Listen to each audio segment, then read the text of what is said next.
पहले सवाल की ओर। सवाल क्या है हमारा, ध्यान से देखिएगा, बहुत ही अच्छे सवाल है बच्चों, सीखने लायक सवाल है, ऐसे सवाल एग्जाम में पूछे जाते हैं। तो सवाल है 80 का 20% कितना होगा भाई, ये बताना है। 80 का 20%, सिंपल, कितना होगा ये पूछा है। तो भाई का मतलब होता है गुणा, परसेंटेज का मतलब होता है 100।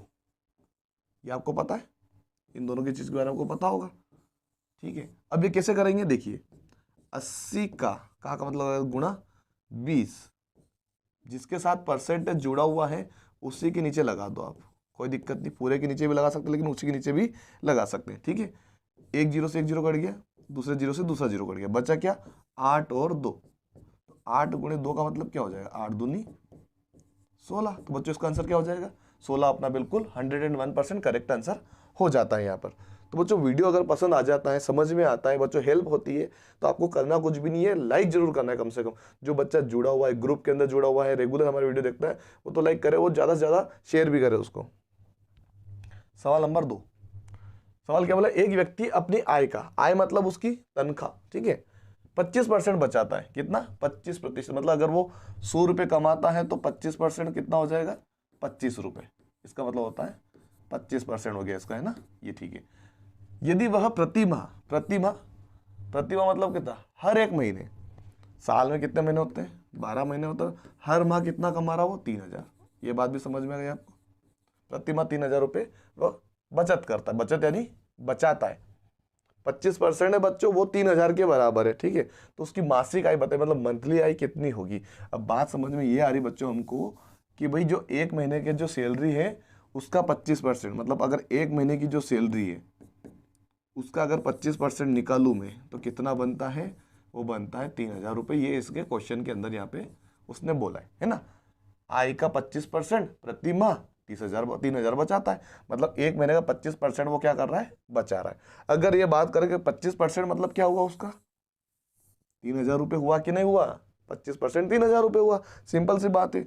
अगर 25% अगर मैं बता दूं आपको कितनी बार करके, 100% कर दूं, अगर 25 को मैं 100% कर दूं तो 25 का डबल 1 और 25 कितना हो गया, फिर 3000 रुपये हो गया, एक और बार 25% कितना हो गया, एक और बार 3000 रुपये फिर आ गए, और अगर एक और 25 कर दूं मैं तो 3000 और आ गए, ठीक है। तो ये टोटल कितने परसेंटेज हो गए, ये हो गए टोटल हमारे हो गए 100%। तो उसकी टोटल आमदनी आ गई बाहर। 25% किसके बराबर है, 3000 के बराबर है, तो हमने बाकी के 75% ये 25% निकाल लिए, तो टोटल आमदनी कितनी हो जाएगी, 3000, 6000, 9000 और 12000 बच्चों उसकी क्या हो जाएगी, टोटल आमदनी हो जाएगी। ये देखिए बच्चों ऑप्शन नंबर बी। अब चाहे 12000 का अब मैं 25% निकाल के बता देता हूँ, जैसे अभी अपनों ने निकाला था ना 8 का 16%, ये देखिए अभी निकाल देता हूँ, 2 जीरो से 2 जीरो गया, अब 120 में 25 का गुणा करके देख लीजिए, जीरो का जीरो, 25 दूनी 50 की शून्य, हासिल आया 5, 25 से 25 और 5 30, ये हो गया बच्चों 3000 वापिस 25% 12000 का, ठीक है। तो ये बच्चों इस प्रकार से भी कर सकते थे, मेरे को तो डायरेक्ट भी आता था। क्या करना था मेरे को, मुझे पता है 25% कितना होता है भाई, 1/4 होता है किसका, 25% कितना होता है, 1/4 होता है ना, सिंपल सी बात है। किसके बराबर होता है, 3000 के बराबर होता है। 4 का गुणा कर दो आप सीधे इसमें, कितना हो जाएगा, 12000 हो जाएगा। लेकिन अब बच्चों आपको तरीके में अलग अलग बता सकता हूँ, लेकिन जो एक तरीके समझ में आ जाए, कॉन्सेप्ट क्लियर हो जाए, उस प्रकार से ऐसा भी थोड़ा थोड़ा मैं बताते रहूँगा। थोड़ा लंबा हो जाता है लेकिन आपका कॉन्सेप्ट क्लियर हो जाएगा, आप ऑटोमेटिक उसको कर दोगे, क्योंकि मैं बताने में टाइम लगा है, करने में चुटकियों में हो जाता है, ठीक है। चलिए अगला सवाल देखिए बच्चों, एक व्यक्ति 24 रुपये प्रति दर्जन की दर से, बच्चों इसको मैं थोड़ा आसान से बताऊंगा, तो लंबा चौड़ा नहीं करने का, ठीक है, थोड़ा सा आसानी से बताने की कोशिश करूंगा। एक व्यक्ति 24 रुपये प्रति दर्जन की दर से 10 दर्जन पेन खरीदता है ना, पेन 24 रुपये प्रति दर्जन, मतलब एक दर्जन का कितना रुपए देता है वो खरीदने के लिए, 24 रुपये देता है। सिंपल सी बात समझ में, 24 रुपये वो देता है, तो बच्चों उसको कितने में पड़ेगा, वो 10 खरीदा उसने तो उसको कितने में पड़ेगा, 240 रुपये में पड़ेगा बच्चों। 10 का गुणा कर देंगे, 10 दर्जन पेन खरीद रहा, एक दर्जन 24 का है तो 10 दर्जन 240 का हुआ, सिंपल। उन्हें वह 36 रुपये प्रति दर्जन से बेच रहा है वो। अब एक दर्जन क्या कितने रुपए में बेच रहा है, 36 के हिसाब से, कितने दर्जन बेचा उसने, 10 दर्जन पे, उसका कितना रुपए बना, 10 का गुणा कर दो उसमें, 360 रुपये। 360 रुपये हुआ कि नहीं हुआ, बस इन दोनों का अंतर बता दो भाई। ये 240 में खरीद के लाया, 360 में बेचा, तो भाई 360 में उसने कमाई की, बिल्कुल की। कितनी की, घटा के चेक कर लो भाई। इतने रुपए उसका खर्चा था, इतना उसने बेचा, तो कितना कमाया? 0। 6 में से 2 गया तो 2, 2 3 में से गया तो 1। यहाँ पे देखिए बच्चों, 3 में से 2 गया तो 120 रुपये कमा लिया बच्चों उसने। 120 रुपये उसने कमा लिया है। इसका आंसर ऑप्शन नंबर डी होगा। और थोड़ा सा मैं आपको और एक और ज्ञान दे दूं यहाँ पर कि सिंपल सी बात है बच्चों, अगर 24 रुपये प्रति दर्जन से वो खरीद के लाया, 36 रुपये प्रति दर्जन में बेचा उसने, तो यहीं पे उसको 12 रुपये का फायदा हो रहा है। कितना रुपया फायदा हो रहा है? 12 रुपये का फायदा हो रहा है। तो 10 दर्जन पे कितना फायदा हो जाएगा उसको? 120 रुपये हो जाएगा, क्योंकि 1 दर्जन पे उसको 12 रुपये फायदा हो रहा है, तो 10 दर्जन पे 120 रुपये हो जाएगा बच्चों। ठीक है, इसका आंसर क्या होगा? 120 रुपये का उसको फायदा हो रहा है। चलिए बच्चों, आ गया साधारण ब्याज वाला। तो बच्चों ये वाला सवाल सिलेबस में नहीं है, लेकिन बहुत सारे बच्चे बोल रहे थे कि कभी आ गया तो क्या होगा। तो आ गया तो क्या होगा बच्चों, सिंपल तरीके से हम समझा देते हैं इसको। कभी कभी ऐसे क्वेश्चन हम ले लेंगे, क्योंकि आपके लिए थोड़ा सा ना बेसिक उसका समझ में आ जाए। और इस सवालों को करते कैसे, अगर आपने पहली बार देखोगे तो भी समझ में आ जाएगा, और पहले देख रखे होंगे तो आप इसको सीख लीजिए, आपका रिवाइज हो जाएगा। ठीक है, तो जो सवाल बोल रहा है, एक व्यक्ति ने 16% वार्षिक साधारण ब्याज की दर से 4,000 रुपये 2 वर्ष के लिए उधार लिए, तो 2 वर्ष के अंत में वो कितने रुपए वापस देगा? मतलब कि जो मूल रकम है उसको मिला के देगा वो। मिश्र धन किसे कहते हैं बच्चों? मिश्र धन कहते हैं जो मूलधन है। जो मूलधन कितना था? 4,000 था ना। मूलधन में कितना जोड़ के देगा वो? ब्याज को जोड़ के देगा, तो क्या बन जाएगा वो बन जाएगा मिश्र धन बन जाएगा। तो 4,000 तो अपने पास मूलधन है। अब इसका ब्याज हमको निकालना है कि भाई कितना होगा? 16% 2 साल के लिए निकालना है। तो ब्याज निकालने का फॉर्मूला क्या होता है बच्चों? ब्याज का फॉर्मूला होता है मूलधन गुणित दर गुणित समय, और बटे में क्या आ जाएगा? 100। ठीक है, मूलधन तो उसने दे रखा 4,000, ये हो गया 4,000, गुणे में दर कितनी दे रखी? 16, गुणे में समय कितना दे रखा है? 2 साल के लिए। ठीक है, मतलब 2 साल के लिए 2 साल के बाद ही देगा ना वो। दो बार लिखा हुआ है, जैसे यहाँ पे भी लिखा है और यहाँ पर भी। कंफ्यूजन मत होना, 2 साल के लिए ले रहा हो तो 2 साल बाद ही लौटाएगा ना, तो लिखा हुआ है केवल। 2 बार डबल मत ले लेना। बटे में क्या आ जाएगा? 100 आ जाएगा। तो 2 जीरो से 2 जीरो कट गया, बस इनका गुणा कर दो। 40 16 और 2 का गुणा कर दो। 40 16 और 2 का गुणा कर देते हैं, तो 16 दूनी कितना होता है? 32। ठीक है, 32 का गुणा कर देना है 40 में। तो 0 साइड में बिठा देते हैं। 4 का गुणा सीधे, 4 दूनी 8 और 4 तिया 12, यानी 1280 रुपये क्या हो जाएगा? ब्याज। मतलब 4,000 रुपये तो पहले से मूलधन था उसका, प्लस इसमें 1280 और जोड़ दो, कितना हो जाएगा? 5,280 रुपये हो जाएगा। तो कितने रुपए देगा वो? 5,280। ऑप्शन में जो डी ऑप्शन है अपना करेक्ट हो जाएगा। इतना ब्याज है तो भाई ये मिला के दे देंगे उसको। मूलधन तो देना ही देना है, ब्याज साथ में देंगे तो मिश्रधन बन जाएगा। ठीक है, मूलधन के साथ में लौटाया गया ब्याज कहलाता है मिश्रधन। ठीक है, चलिए अगला सवाल है बच्चों, एक बॉक्स का आयतन क्या है? भाई बॉक्स के बारे में आ चुका है, तो भाई समझते हैं।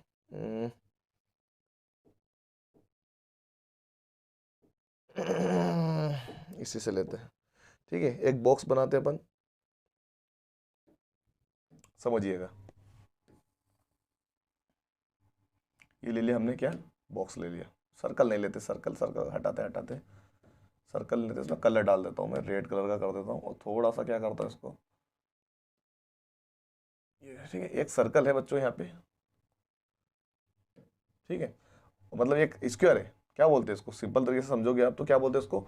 एक बॉक्स का आयतन ज्ञात करना था। एक बॉक्स तो हमने बना दिया, अब असल में इसको बनाते कैसे? एक और तरीके से, यहाँ पे एक और खिंचाएगा, ये देखिए, एक और हमने बना दिया। इसका कलर कर दे वापस रेड। ठीक है, ये हमने क्या कर दिया? एक घन बना रहे। तो थोड़ा सा एडिटिंग कर लेते हैं, जितना हमको आता है उतना। यहाँ से इसको यहाँ पे मिला देता है, ये ऐसे। ठीक है, और यहाँ से एक और ये यहाँ पे ऐसे।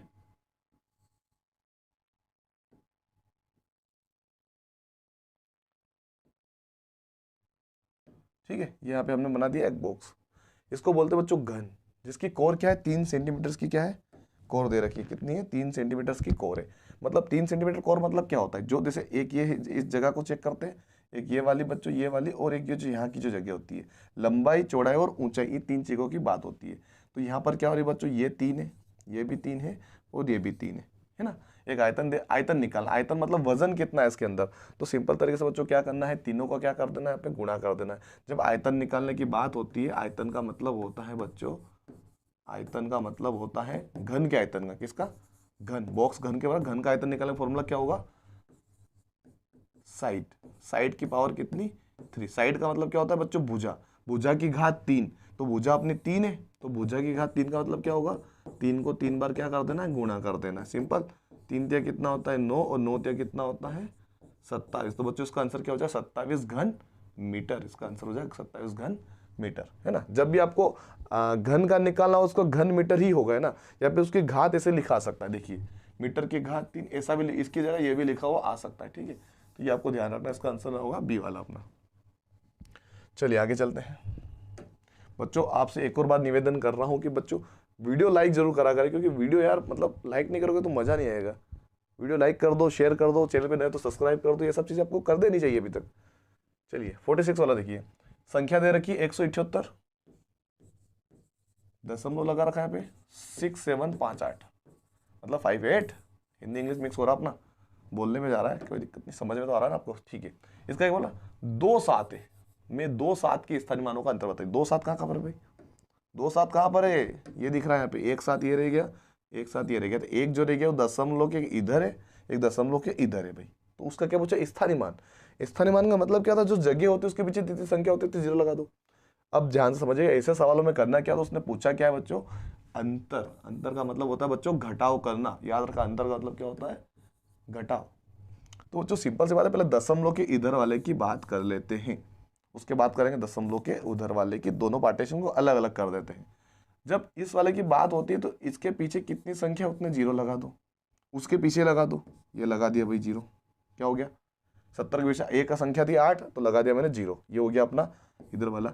अब जो संख्या इधर क्या है 7 है, इसका है कितनी संख्या, 1 है, तो 1 0 इसमें लगा दो, बीच में क्या है दशमलव, तो ये लगा दिया दशमलव। आगे बात समझ में कि ना, कोई आगे ना, दशमलव के इधर क्या था 7 था, 7 के उधर एक संख्या लगा दी हमने 1 0, इधर दशमलव, इधर गए दशमलव के इस साइड, दशमलव की तरफ ही जाना, इधर भी गए हम दशमलव की तरफ, इधर से भी हम दशमलव की तरफ ही आए, आना दशमलव के तरफ ही है, जितनी संख्या उतने 0 लगा दो। अगर 5 का पूछता तो मैं क्या करता, 5 के आगे 2 0 लगा दो, क्योंकि दशमलव के बाद 2 संख्या होती 5 के हिसाब से, लेकिन अरे भाई साहब, लेकिन अपने को चाहिए 7, 7 के इधर एक की संख्या है, मैंने इधर लगा दिया 1 0, दशमलव की बात खत्म हो गई यहाँ पे, और इधर एक संख्या थी, हमने भी लगा दिया 1 0 पीछे। अब घटाव करना है बच्चों, 70 में से क्या घटाना है अपने को, 0 दशमलव, अरे न करे क्या लिख रहा हूँ यार, 0.07 ऐसे लिख सकते हैं, ठीक है, सिंपल सी बात। अब आप बोलोगे भाई 70 में तो दशमलव ही नहीं, घटाएंगे कैसे, तो जिस संख्या के पीछे दशमलव नहीं होता उसमें पीछे मान लो,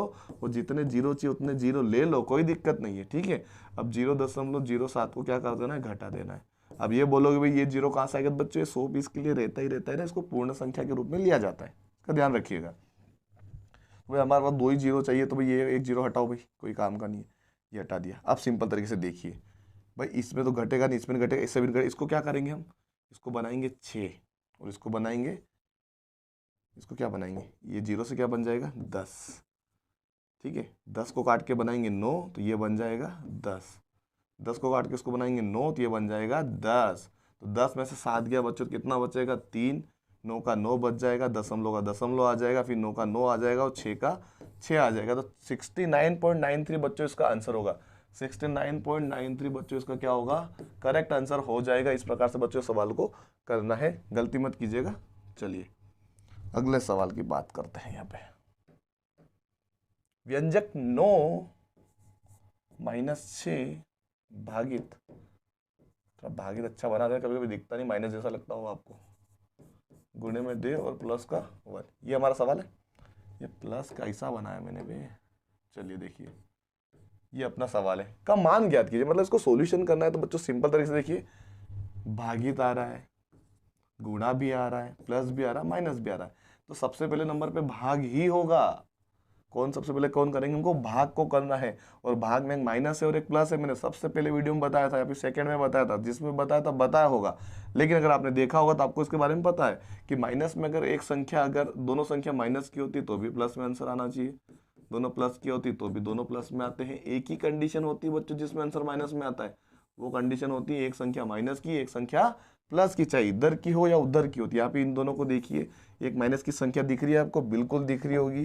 तो भाई एक संख्या कौन सी है भाई अपनी, एक संख्या हो गई माइनस की, तो आंसर किस में आएगा, माइनस में आएगा। तो हम यहाँ पे अरे हट भाई, माइनस में आएगा। तो 3 का भाग 6 में देंगे तो 3 दूनी 6, बाकी ऐसा के साथ पटक दो वापिस, ये पटक दिया। अब बच्चों एक और चीज आ गई सामने, गुणे में भी क्या होता है बच्चों, तो गुणे में भी सेम रूल लगता है। ये तो ठीक है, ये वाला है ना, ये वाला सेम रूल लगता है, ये तो हम बाद में करें, अब गुणा करेंगे। यही रूल, भाग वाला रूल और गुणे वाले प्लस माइनस का रूल सेम होता है ना। दोनों संख्या माइनस की तो प्लस में आंसर, दोनों प्लस के तो भी प्लस में आंसर। अगर एक संख्या माइनस की आई तो आंसर होगा माइनस में, ठीक है। तो यहाँ पे क्या करेंगे, 2 दूनी कितना होता है बच्चों, 2 दूनी होता है माइनस का 4, क्योंकि एक संख्या माइनस में तो आंसर माइनस में आएगा। फिर लगा दिया प्लस का 1 और इधर लगा दिया 9। अब ये बताओ बच्चों, 2 संख्या यहाँ पर है प्लस की, 9 और 1 कितना हो गया, 9 और 1 कितना हो जाए, 9 और 1 हो जाएगा 10, 10 में से घटा दो कितने, 4, तो कितने बच जाएंगे, 10 में से अगर 4 घट जाएंगे बच्चों तो आंसर बच जाएगा अपना 6। इसका बिल्कुल करेक्ट आंसर होगा ऑप्शन नंबर सी, बिल्कुल करेक्ट आंसर है हमारा। चलिए अगला सवाल है बच्चों 48 वाला, 2 सहित 1/2 गुणे में 3 सहित 1/3 गुणे में 4 सहित 1/4 किसके बराबर ही हमको बताना है। तो थोड़ा सा ध्यान से देखिएगा सवाल को कैसे करते हैं। जब भी ये कंडीशन आती है इसका मतलब क्या होता है वो मैं आपको समझा देता हूँ। पहले इसका इसके साथ क्या कनेक्शन होता है, गुणे का। आंसर क्या आएगा, 2 दूनी 4, ठीक है। इस 4 का इसके साथ क्या कनेक्शन हो जाएगा, प्लस का। 4 और कितना हो जाएगा 5, और वापिस इसको नीचे लिख देंगे 2 को। सिंपल आई बात समझ में, इस प्रकार से हमको सोल्व करना है। तो फिर से लिख देते हैं, 2 सहित 1/2 गुणे में 3 सहित 1/3 गुणे में 4 सहित 1/4। तो 2 दूनी 4 हुआ, जैसे मैंने बोला था गुणा होगा, गुणे में 1 जोड़ेंगे तो 5 हो जाएगा, 5 के बट्टे में आ जाएगा वापिस 2, गुणा लगाया, 3 तिया 9, 9 में 1 जोड़ा 10, 10 के बट्टे में क्या आ जाएगा वापिस 3, 4 चौक 16, 16 और 1 17, 17 के बट्टे में क्या आ जाएगा 4 आ जाएगा, ठीक है सिंपल। अब क्या करना है, इन सबका गुणा कर दो नीचे नीचे, जो कट रहा हो काट सकते हो ना, जो कट रहा हो काट भी सकते हैं। तो 2 1 कम 2, इससे नहीं काटेंगे, मार्कर चेंज करते हैं, समझ में अच्छा आएगा। देखिए 2 1 कम 2, 2 पंजे कितना हुआ 10, और कुछ कट रहा है, कुछ भी नहीं कट रहा है। तो क्या करेंगे, 3 का गुणा किया हमने 4 में, 3 चौक कितना हुआ 12, 12 किस में आ रहा देख लो, डी वाले ऑप्शन में आ रहा है, समझ जाओ अपना आंसर वही है, ठीक है। अब क्या ऊपर ऊपर गुणा कर दो, 5 में 25, 25 का गुणा करना है हमको 17 में, 25 का गुणा कर देना है 17 में। तो 17 5 होता है 85 का 5, हासिल आया 8, 17 दूनी 34, 34 और 8 होता है बच्चों 42, 425 आया, कितना है 425। तो हम इसमें भाग दे दो, 425 में क्या करना है, 425 में 12 का भाग ही तो देना है, तो दे दो। भारतीय कितना होता है, भारतीय होता है 36, क्योंकि 12 चौको करेंगे तो 48 हो जाएगा ना, तो ज़्यादा नहीं करना, छोटा चलता है बड़ा नहीं चलता है। घटा देंगे कितना बचेगा, इसमें बचेगा 6 बचेगा, ऊपर से उतारे 5, तो 12 पंजे कितना होता है 60, कितना बचा बच्चों, इधर तो कट जाएगा, इधर बचेगा 5, ठीक है 35 आया। तो बच्चों जो संख्या नीचे लिखी होती है उसको लिख देते हैं ऊपर, और जिससे भाग दे रहे थे तो उसको लिख देते हैं नीचे। तो ऑप्शन नंबर अपना बन गया डी, जो कि मैंने आपको पहले ही बोल दिया था नीचे आता ही 12, क्योंकि 12 आप कट नहीं रहा है तो मतलब कि इसको भी नहीं काटेंगे तो छोटा हो नहीं सकता, आंसर 12 ही का 12 ही नीचे आने का, तो वो आंसर 12 बन गया था अपना पहले ही बता से। बाकी प्रूफ तो मैंने दे ही दिया कि इसका आंसर हो 35 से 5/12। चलिए 36 के गुणनखंडों की संख्या है बच्चों, 36 के गुणनखंडों की संख्या, तो मतलब ये 36 जो है किस किस पहाड़े से कट सकता है, ये सिंपल तरीके से पूछा गया है। तो बच्चों 1 के पहाड़े से सभी संख्या कटती है, पीछे 6 आ रहा मतलब 2 से कटेगा ही कटेगा, है ना। और भारतीय 36 भी होता है, 3 से भी कटेगा, क्या 4 के पहाड़े से भी कटेगा, कट रहा है 5 से नहीं कटेगा, 6 36 होता है 6 से कटेगा, 7 से नहीं कटेगा, 8 से नहीं कटेगा, 9 चौक 36 होता है 9 से कटेगा, 10 नहीं कटेगा, 11 से नहीं कटेगा, भारतीय 36 होता है तो 12 से कटेगा, एक 18 दून 36 होता है और एक 36 एकम 36 होता है। चेक कर लेते हैं, गलती नहीं होगी। देखो इसमें चेक करने का तरीका मैं आपको बता देता हूँ, तरीका क्या होता है चेक करने, कोई चीज़ छूटी तो नहीं, पता चल जाएगा। आखिरी संख्या इधर से पहली संख्या और आखिरी संख्या का गुणा करने पर क्या 36 आ रहा है, 36 एकम 36 आ रहा है, पीछे से दूसरे और आगे से दूसरे का गुणा करने पर 36 आ रहा है, 18 दूनी 36 हो रहा है, तीसरी संख्या से पिछली तीसरी संख्या 12 36, 9 का फिर 4 9 चौक 36 और 6 का फिर अकेली बचा, तो इसी का इसी में कर लो, 6 6 36, गिन लो 1 2 3 4 5 6 7 8 9 संख्या है बच्चों। ऑप्शन नंबर डी बिल्कुल करेक्ट हो जाएगा हमारा। ठीक है, चलिए लास्ट सवाल है बच्चों, ये आपको मिलेगा होमवर्क के अंदर, 50 नंबर का सवाल है। अब इसमें थोड़ी सी मैं आपको हिंट जरूर दूंगा, और इस बच्चों को यहाँ पर मैं अगले वीडियो में इसको जरूर मेंशन करूंगा। अगर कम से कम 20 से 25 कमेंट आते हैं, मैं सभी कमेंट को लूंगा। केवल आंसर दे और अपना नाम बताए, आंसर दे, नाम बताए, और आप कहाँ रहते हो ये भी बताइएगा। इन 3 चीज को जो जो लिखेगा उनका मैं ले लूंगा। क्या चीज? एक तो आंसर, सबसे पहला क्या है, उत्तर देना, फिर नाम अपना होना चाहिए, और आप कहाँ से हो। राज्य पूछा मैंने, कौन सा राज्य, गांव का नाम मत बताना, कौन से राज्य से हो ये लिखना है आपको। ठीक है, और तरीका क्या बताता हूँ, इसमें सिंपल तरीके से समझ लो। वह संख्या जिसे 8, 12, 15 से विभाजित करने पर प्रत्येक बार 3 शेष रहता है, तो वो संख्या कौन सी? बच्चों सबसे काट काट के देख लो। एक तरीका ये होता है, एक तरीका होता है कि इन सबका क्या निकालो, एलसीएम निकालो। क्या निकालो? एलसीएम निकालो, और जो भी इसका एलसीएम आएगा उसमें कितने जोड़ दो, 3 जोड़ दो, क्योंकि 3 बचाना है, क्योंकि एलसीएम तो वो आएगा जो कटेगा, इन संख्या से जो कटेगा वही तो एलसीएम आएगा।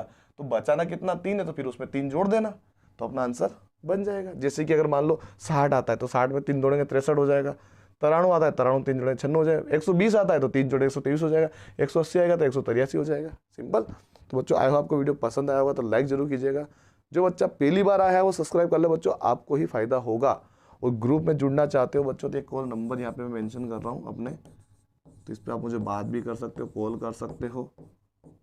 आपको मैं सजेस्ट भी करूँगा, आपको कुछ हेल्प चाहिए तो मुझे ज़रूर से ज़रूर मैसेज करें, कमेंट करें, कॉल करें, जैसे आपको उचित लगे।